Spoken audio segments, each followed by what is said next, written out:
பணியடிச்சு வெளியில வலை அணிந்த கை தொங்கிட்டு இருக்கு. அப்படியே உடனே ஊர் மக்கள் பதறடிச்சு ஓடுறாங்க. ராஜாவுக்கு செய்தி போகுது. போனோன்னு வருகிற ராஜா என்ன வருகிறார் தெரியுமா? ராஜா, ஐயனே மருதவானா, என் கை பட்டுருச்சுன்னு அதை நீ எடுத்துக்கலையா? ஐயோ, அந்த அளவுக்கு நான் பாவம் செஞ்சவனா போயிட்டேனே அப்படி வந்துறாரு.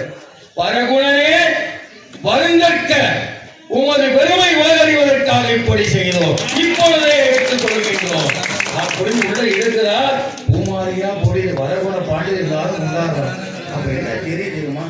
விரும்பின கொடுக்கை பரம்பரைக்கு சொல்லுது பட்டியந்திர திருவாக்கர். விரும்பினதை கொடுக்கணும், விரும்பாத பொருளை கொடுத்துடக்கூடாது. அடியாரு அப்படி திருத்தொண்டு செஞ்சவர் ஒரு கட்டத்துல கழுத்தை அறிந்து, கழுத்துலே திரவம் மாதிரிதானே ஓடுது, என்ன மாதிரிதானே இருக்கு அப்படி கழுத்து அறிந்து ரத்தத்தை ஊசி அகல் விளக்க நிரப்பலான்னு நினைக்கிறார்.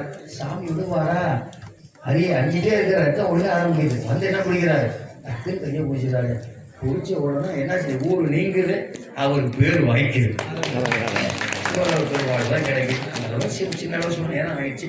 அவங்க பணியை அடுத்த கட்டத்தில் பார்க்கணும். இன்னொரு சந்தர்ப்பத்தில் சிந்திப்போம். திருச்சிட்டமம் இதுகால் வரை பொறுமையாக இருந்து செவிமடுத்து கேட்ட அத்துணை அன்பர்களுக்குமே எம்பெருமான் குலப்புகள் பொற்புலி நாயனுடைய பெருங்கருணை பரிபூர்ணமாக புரிந்து நலன்கள், வளங்கள், இன்பங்கள், மகிழ்ச்சி, மங்களம் என்று யாவை பெற்று குடும்பத்தோடு பல்லாண்டு சிவபக்தி செய்து இன்புற்று வாழ்வீர்களாக.